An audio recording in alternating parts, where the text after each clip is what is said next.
Hello everyone, welcome to Learn Easily. Dr. B.R. Ambedkar.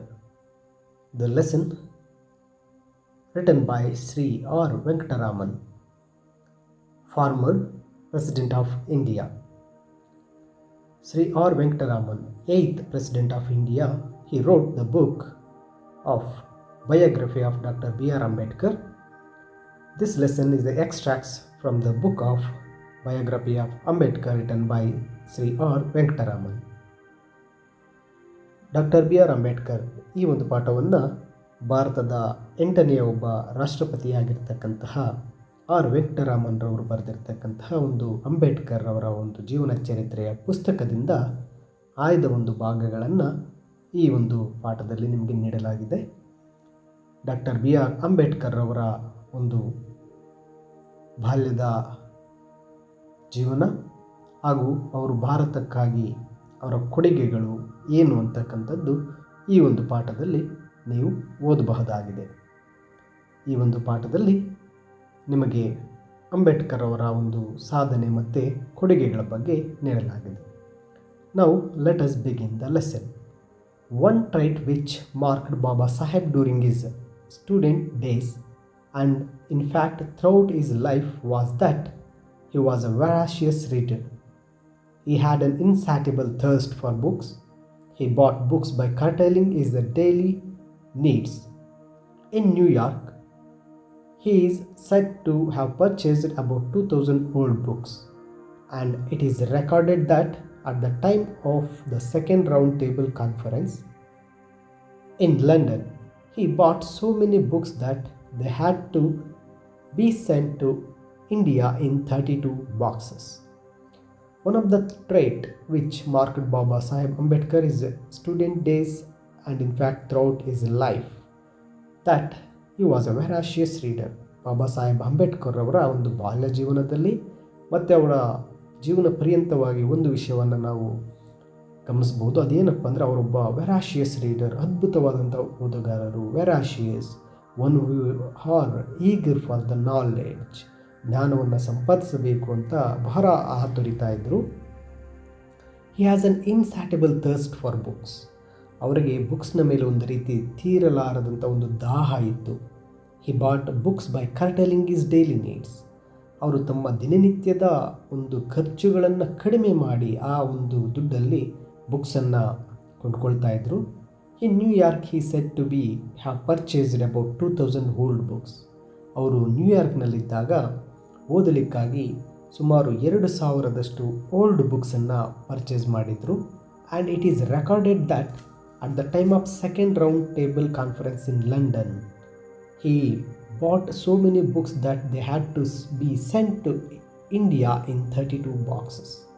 ಎರಡನೇ ದುಂಡು ಮೇಜಿನ ಸಭೆಯಲ್ಲಿ ಲಂಡನ್ನಲ್ಲಿ ಅಂಬೇಡ್ಕರ್ ಅವರು ಪಾಲ್ಗೊಂಡಿದ್ದಾಗ ಅವರು ಆ ಲಂಡನ್ನಲ್ಲಿ ಅವರು ಎಷ್ಟು ಬುಕ್ಸನ್ನು ಕೊಂಡ್ಕೊಂಡ್ರು ಅಂದರೆ 32 ಬಾಕ್ಸಸ್. ಆ ಎಲ್ಲ ಪುಸ್ತಕಗಳನ್ನು ಭಾರತಕ್ಕೆ ಕಳಿಸಲಿಕ್ಕೆ 32 ಬಾಕ್ಸ್ಗಳಲ್ಲಿ ಆ ಬುಕ್ಸನ್ನು ತುಂಬಿ ಭಾರತಕ್ಕೆ ಕಳಿಸ್ಕೊಟ್ರಂತೆ. ಈ ಒಂದು ಪ್ಯಾರಾಗ್ರಾಫಿಂದ ನಮಗೆ ತಿಳಿತಕ್ಕಂಥದ್ದು ಅಂಬೇಡ್ಕರ್ ಈಸ್ ಅ ವೆರಾಷಿಯಸ್ ರೀಡರ್, ಒಬ್ಬ ಅದ್ಭುತ ಓದುಗಾರರು. ಮತ್ತು ಅವರು ಜ್ಞಾನಕ್ಕಾಗಿ ತಮ್ಮ ದಿನನಿತ್ಯದ ಖರ್ಚುಗಳನ್ನು ಕಡಿಮೆ ಮಾಡಿ ಆ ದುಡ್ಡನ್ನಿಂದ ಬುಕ್ಸನ್ನು ಕೊಂಡು ಓದ್ತಾ ಇದ್ದರು. ಜ್ಞಾನಕ್ಕಾಗಿ ಓದುವುದಕ್ಕಾಗಿ ತಮ್ಮ ಜೀವನವನ್ನೇ ಮುಡುಪಾಗಿಟ್ಟಿರ್ತಕ್ಕಂಥ ಒಬ್ಬ ವ್ಯಕ್ತಿಯಾಗಿದ್ದರು. ಇದುವರೆಗೂ ಸಹ ಅತಿ ಹೆಚ್ಚು ಪದವಿಗಳನ್ನು ಪಡೆದಿರ್ತಕ್ಕಂಥ ವ್ಯಕ್ತಿಯೂ ಸಹ ಡಾಕ್ಟರ್ ಬಿ ಆರ್ ಅಂಬೇಡ್ಕರ್ ಆಗಿರ್ತಾರೆ. It is important to record here one major influence on Dr. B.R. Ambedkar. While in the USA, he was drawn to the 14th Amendment of the Constitution of the USA, which gave freedom to the black Americans. He saw at once the parallel of the situation for the depressed classes in India. On returning home, Baba Saheb came to be greatly influenced by the life and work of Mahatma Phule, the votary of classes, society and women's uplift. The need as well as the feasibility of reform impressed itself on Baba Saheb's mind, and he decided to devote all his time and talents for the amelioration of his unprivileged brother. Here, Dr. B.R. Ambedkar, when he completed his education, when he came to India, and there are some major influence on him. Ambedkar ಅವರ ಮೇಲೆ ಕೆಲವು ಬಹಳಷ್ಟು ಪರಿಣಾಮ ಬೀರಿದಂತಹ ಕೆಲವು ಅಂಶಗಳೆಂದರೆ ಅದರಲ್ಲಿ the 14th amendment of American constitution, ಅಮೇರಿಕದ 14ನೆಯ ಒಂದು ವಿಧಿ, it gives freedom to the black Americans. ಅಮೇರಿಕದಲ್ಲಿ ಕಪ್ಪು ವರ್ಣ ಮತ್ತು ಬಿಳಿ ವರ್ಣ ಅಂತಕ್ಕಂತಹ ಒಂದು ಭೇದ ಭಾವ ಅತಿ ಹೆಚ್ಚಾಗಿರುತ್ತೆ. ಆದರೆ ಅಮೇರಿಕದ ಒಂದು ಸಂವಿಧಾನದಲ್ಲಿ 14ನೆಯ ಒಂದು ವಿಧಿ ಅಂತಕ್ಕಂಥದ್ದು ಬ್ಲ್ಯಾಕ್ ಅಮೇರಿಕನ್ಸ್, ಕಪ್ಪು ವರ್ಣದ ಅಮೇರಿಕನ್ಸ್ಗೆ ಒಂದು ಸ್ವತಂತ್ರವನ್ನು, ಅವರಿಗದೇ ಆದಂಥ ಒಂದು ಹಕ್ಕುಗಳನ್ನು, ಸಮಾನತೆಯನ್ನು ತಂದುಕೊಟ್ಟಂತಹ ಒಂದು ಅಮೆಂಡ್ಮೆಂಟ್ ಆಗಿರುತ್ತೆ. ಅದು ಬಾಬಾ ಸಾಹೇಬ್ ಅಂಬೇಡ್ಕರ್ ಅವರ ಮೇಲೆ ಬಹಳಷ್ಟು ಪರಿಣಾಮವನ್ನು ಬೀರುತ್ತೆ. ಅದರ ಜೊತೆಗೆ he was influenced by the work and life of Mahatma Phule. Mahatma ಫುಲೆಯವರು ಭಾರತದಲ್ಲಿ ಭಾರತೀಯ ಒಂದು ಅಸ್ಪೃಶ್ಯತೆಯನ್ನು ಹೋಗಲಾಡಿಸೋದಕ್ಕೆ, ಮಹಿಳೆಯರ ಒಂದು ಸ್ಥಾನಮಾನವನ್ನು ಹೆಚ್ಚಿಸಲಿಕ್ಕೆ ದುಡಿದಂತಹ ಒಬ್ಬ ಮಹಾನ್ ವ್ಯಕ್ತಿ ಮಹಾತ್ಮ ಫುಲೆ. ಅಂಬೇಡ್ಕರ್ ಅವರಿಗೆ ಈ ಎರಡು ವಿಷಯಗಳು ಬಹಳಷ್ಟು ಪರಿಣಾಮವನ್ನು ಬೀರುತ್ತೆ. Because he saw the parallel situation in India. ಭಾರತದಲ್ಲಿ ಆ ಒಂದು ಪರಿಸ್ಥಿತಿಯಲ್ಲಿ ಒಂದು ಜನರ ಪರಿಸ್ಥಿತಿಯನ್ನು ನೋಡ್ತಾರೆ. That is depressed classes in India. ತುಳಿತಕ್ಕೆ ಒಳಗಾಗಿರ್ತಕ್ಕಂತಹ ಭಾರತೀಯರನ್ನು ನೋಡಿ he decided to use all his time and talents for the amelioration of his unprivileged brotherhood. ಬೇರೆ ರಾಷ್ಟ್ರಗಳಲ್ಲಿ ಜನರ ಪರಿಸ್ಥಿತಿ ಹೇಗಿದೆ, ಭಾರತದಲ್ಲಿ ಜನರ ಪರಿಸ್ಥಿತಿ ಹೇಗಿದೆ, ಹೆಣ್ಣಿನ ಪರಿಸ್ಥಿತಿ ಹೇಗಿದೆ, ಈ ಎಲ್ಲವನ್ನು ಮನಗೊಂಡಂತಹ ಅಂಬೇಡ್ಕರ್ ಅವರು ಏನು ಮಾಡ್ತಾರೆ, ಅವರ ಎಲ್ಲ ಸಮಯ ಮತ್ತು ಅವರ ಜ್ಞಾನವನ್ನು ಈ ಒಂದು ಭಾರತದಲ್ಲಿರ್ತಕ್ಕಂತಹ ಜನರ, ಅದರಲ್ಲೂ ಸಹ ಅಲ್ಪಸಂಖ್ಯಾತರ, ತುಳಿತಕ್ಕೆ ಒಳಗಾಗಿರ್ತಕ್ಕಂತಹ, ಅದರಲ್ಲೂ ಮಹಿಳೆಯರ ಒಂದು ಸ್ಥಾನಮಾನವನ್ನು ಕಲ್ಪಿಸಿಕೊಡೋದಕ್ಕೆ ತಮ್ಮ ಇಡೀ ಸಮಯ ಮತ್ತು ತಮ್ಮ ಜ್ಞಾನವನ್ನು ಮುಡುಪಾಗಿಡ್ತಾರೆ. ಅದಕ್ಕಾಗಿ ಅವರು ಹೋರಾಡ್ತಾರೆ ಸಹ. Now let us see next. Newspapers started by him such as the Mukanayak, Bahishkruta Bharat and Samata were at once recognized as authentic voices of the depressed classes. Likewise, institutions set by him such as the Hitakarni Sabha and the Independent Labour Party of India become vehicles of change. During the same period, Gandhiji was pioneering his epic reform of Indian society, which included the uplift of depressed classes, whom Gandhiji has termed Harijanas. Here, Ambedkar started some newspapers such as Mukanayak, Bahishkruta Bharat and Samata, were recognized as the voices of depressed classes. ಆ ಒಂದು ಸಮಯದಲ್ಲಿ ಮೂಕನಾಯಕ್, ಬಹಿಷ್ಕೃತ ಭಾರತ್ ಮತ್ತು ಸಮತ ಅಂತಕ್ಕಂತಹ ಕೆಲವು news ಪೇಪರ್ಸನ್ನು Ambedkar ಅವರು start ಮಾಡ್ತಾರೆ. ಅವುಗಳನ್ನು ಒಂದು ವಾಯ್ಸಸ್ ಆಫ್ ಡಿಪ್ರೆಸ್ಡ್ ಕ್ಲಾಸಸ್, ಅಲ್ಪಸಂಖ್ಯಾತರ, ತುಳಿತಕ್ಕೆ ಒಳಗಾಗಿರ್ತಕ್ಕಂತಹ ಜನರ ಧ್ವನಿ ಅಂತಲೇ ಕರೀತಾರೆ. And he started some institution also, Hitakarni Sabha and independent labour party of India. They becomes vehicles of change. ಭಾರತದಲ್ಲಿ ಬದಲಾವಣೆಯನ್ನು ತರತಕ್ಕಂತಹ ಒಂದು ವಾಹನಗಳಾಗಿ ಈ ಒಂದು ಸಂಸ್ಥೆಗಳು ಸಹ ಕಾರ್ಯನಿರ್ವಹಿಸ್ತಾ ಇರುತ್ತೆ. Same time Gandhiji was also given importance to the depressed classes and he called the depressed classes peoples as Harijan. ಈ ಅಲ್ಪಸಂಖ್ಯಾತರನ್ನು ಆ ಸಮಯದಲ್ಲಿ ಗಾಂಧೀಜಿಯವರು ಏನು ಮಾಡ್ತಾರೆ, ಅವರಿಗೆ ಹರಿಜನ ಅಂತಕ್ಕಂಥ ಹೆಸರನ್ನು ಕೊಟ್ಟು ಕರೀತಾರೆ.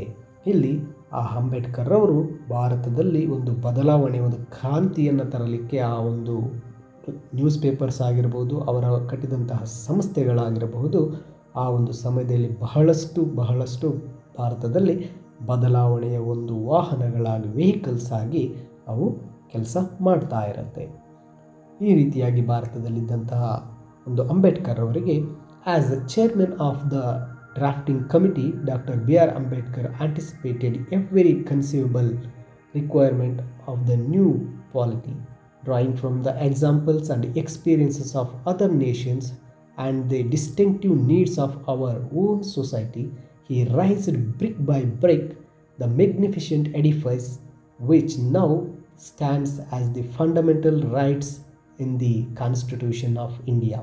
There were, of course, the other luminaries on the committee like Alladi Krishnaswamy Iyer, K.M. Munshi, and N. Gopalaswamy Iyengar, who also made vital contributions to the process of constitution making. ಇಲ್ಲಿ ಆ ಒಂದು ಸಮಯದಲ್ಲಿ ಅಂಬೇಡ್ಕರ್ ಅವರಿಗೆ ಒಂದು ಮಹಾನ್ ಕಾರ್ಯ ಅವರ ಹೆಗಲಿನ ಮೇಲೆ ಬೀಳುತ್ತೆ. ಭಾರತಕ್ಕೆ ಒಂದು ಸಂವಿಧಾನವನ್ನು ರಚಿಸಿಕೊಡ್ತಕ್ಕಂತಹ ಕಾರ್ಯ ಅವರಿಗೆ ಸಿಗುತ್ತೆ. He became a chairman of the drafting committee of Indian Constitution. There, Ambedkar, he uses the examples of the many constitution in the world, and he drawn many experiences from the other countries, and he raised the brick by brick. ಭಾರತಕ್ಕೆ ಬೇಕಾಗಿರ್ತಕ್ಕಂಥ ಎಲ್ಲ ಒಂದು ಸಂವಿಧಾನಕ್ಕೆ ಬೇಕಾಗಿರ್ತಕ್ಕಂಥ ಎಲ್ಲ ಒಂದು ಅಂಶಗಳನ್ನು ಬೇರೆ ಬೇರೆ ರಾಷ್ಟ್ರಗಳ ಬೇರೆ ಬೇರೆ ಸಂವಿಧಾನಗಳಿಂದ ಅವುಗಳನ್ನು ಓದಿ ಅದನ್ನು ಅರ್ಥ ಮಾಡಿಕೊಂಡಿದ್ದಂತಹ ವ್ಯಕ್ತಿ ಅಂಬೇಡ್ಕರ್ ಆಗಿರ್ತಾರೆ. ಆ ಒಂದು ಬೇರೆ ರಾಷ್ಟ್ರಗಳಲ್ಲಿ ಜನರ ಪರಿಸ್ಥಿತಿ, ಅವರಿಗಿರ್ತಕ್ಕಂತಹ ಹಕ್ಕುಗಳು, ಅಲ್ಲಿರ್ತಕ್ಕಂಥ ನ್ಯಾಯ ವ್ಯವಸ್ಥೆ ಪ್ರತಿಯೊಂದನ್ನು ಸಹ ತಿಳಿದುಕೊಂಡಂತಹ ಅಂಬೇಡ್ಕರ್ ಅವರು ಆ ಎಲ್ಲವನ್ನು ಸೇರಿಸಿ ಭಾರತಕ್ಕೆ ಒಂದು ಸಂವಿಧಾನವನ್ನು ಇಟ್ಟಿಗೆಯ ಮೇಲೆ ಇಟ್ಟಿಗೆಯನ್ನು ಇಟ್ಟು ಮನೆಯ ಕಟ್ಟುವ ಹಾಗೆ ಏನು ಮಾಡ್ತಾರೆ, ಅವುಗಳನ್ನು ಕಟ್ತಾ ಹೋಗ್ತಾರೆ. ಆ ಒಂದು ಇದರಲ್ಲಿ ಭಾರತಕ್ಕೆ ಅವರು ಕೊಟ್ಟಂತಹ ಒಂದು ಮಹಾನ್ ಕೊಡುಗೆ ಅಂದರೆ ಫಂಡಮೆಂಟಲ್ ರೈಟ್ಸ್, ಮೂಲಭೂತ ಹಕ್ಕುಗಳಾಗಿರುತ್ತೆ. ಆ್ಯಂಡ್ ಅಂಬೇಡ್ಕರ್ ಅವರ ಜೊತೆಗೆ ದೇರ್ ಆರ್ ಅದರ್ ಲೂಮಿನರೀಸ್, ಇನ್ನೂ ಸಹ ಕೆಲವರು ಸಹಾಯದಲ್ಲಿರ್ತಾರೆ, ಆ ಒಂದು ಕಮಿಟಿಯಲ್ಲಿರ್ತಾರೆ. Like Alladi Krishnaswamy Ayyar, K.M. Munshi and Gopalaswamy Iyengar also made the vital contributions to the process of constitution making. Ambedkar ಅವರಿಗೆ ಈ ಒಂದು ಸಂವಿಧಾನದ ರಚನೆಯಲ್ಲಿ ಬಹಳ ಪ್ರಮುಖ ಪಾತ್ರವನ್ನು ಸಹ ವಹಿಸಿರ್ತಕ್ಕಂಥ ವ್ಯಕ್ತಿಗಳಾಗಿರ್ತಾರೆ. ಇವರು ಸಹ ಭಾರತದ ಸಂವಿಧಾನ ರಚನೆಗೆ ತಮ್ಮದೇ ಆಗಿರ್ತಕ್ಕಂತಹ ಕೆಲವು ಕಾಂಟ್ರಿಬ್ಯೂಷನ್ಸ್, ಕೊಡುಗೆಗಳನ್ನು ಕೊಟ್ಟು ಭಾರತಕ್ಕೆ ಒಂದು ಬೃಹತ್ ಸಂವಿಧಾನವನ್ನು ರಚಿಸಿ ಕೊಟ್ಟಿರ್ತಾರೆ. Here the Ambedkar is the person who had made the Constitution of India. He is the chairman of the drafting committee. Now let us stop this lesson up to here, and here are some questions what we have seen the lesson so far. Ambedkar had a great thirst for books when he was a student. Explain. Or Dr. B.R. Ambedkar was a voracious reader. Explain. For this question, ಈ ಒಂದು ಪ್ರಶ್ನೆಗೆ ಮೊದಲನೇ ಒಂದು ಪ್ಯಾರಾಗ್ರಾಫ್ನ ಉತ್ತರವನ್ನು ನೀವು ಇಲ್ಲಿ ಬರಿಬೇಕಾಗುತ್ತೆ. ಅವರು ದಿನನಿತ್ಯ ಖರ್ಚುಗಳನ್ನು ಕಡಿಮೆ ಮಾಡಿ ಅದರಿಂದ ಬುಕ್ಸನ್ನು ಕೊಳ್ತಾ ಇದ್ದಿದ್ದು, ಲಂಡನ್ನಲ್ಲಿ ಎಷ್ಟು ಬುಕ್ಸ್ ಕೊಂಡ್ರು ಮತ್ತು ಅವರು ನ್ಯೂಯಾರ್ಕ್ನಿಂದ ಎಷ್ಟು ಬುಕ್ಸನ್ನು ತೊಗೊಂಡ್ರು, ಈ ಅಂಶಗಳನ್ನು ಇಲ್ಲಿ ಬರಿಬೇಕಾಗುತ್ತೆ. What did Mahatma Phule work for, ಇಲ್ಲಿ ಮಹಾತ್ಮ ಫುಲೆಯವರು ಯಾವುದಕ್ಕಾಗಿ ಕೆಲಸ ಮಾಡಿದ್ರು. Name the news paper started by doctor B.R. Ambedkar, Ambedkar ಅವರು ಪ್ರಾರಂಭ ಮಾಡಿದಂತಹ ಒಂದು ನ್ಯೂಸ್ ಪೇಪರ್ಸ್ ಯಾವುದು. How did the 14th amendment of American constitution benefit black Americans, 14ನೇ ಒಂದು ವಿಧಿ ಅಮೇರಿಕನ್ಸ್ನ ಒಂದು ಕಾನ್ಸ್ಟಿಟ್ಯೂಷನ್ನಲ್ಲಿ ಅಮೇರಿಕನ್ ಬ್ಲ್ಯಾಕ್ ಅಮೇರಿಕನ್ಸ್ಗೆ ಯಾವ ರೀತಿ ಒಂದು ಉಪಯೋಗಕ್ಕೆ ಬಂದಿತ್ತು. Next, Gandhiji turn the depressed classes are as dash, ಗಾಂಧೀಜಿಯವರು ಅಲ್ಪಸಂಖ್ಯಾತರನ್ನು ಏನಂದ ಕರೆದರು. ಈ ಪ್ರಶ್ನೆಗಳಿಗೆ ನೀವು ಈಗಾಗಿರ್ತಕ್ಕಂಥ ಪಾಠವನ್ನು ಮತ್ತೊಮ್ಮೆ ಓದಿ ಆನ್ಸರ್ಸನ್ನು ನೀವೇ ಬರೀಬೇಕಾಗುತ್ತೆ. Otherwise listen this video once again, or watch this video once again and write the answers for these lessons, and the remaining lesson we will see in the next video.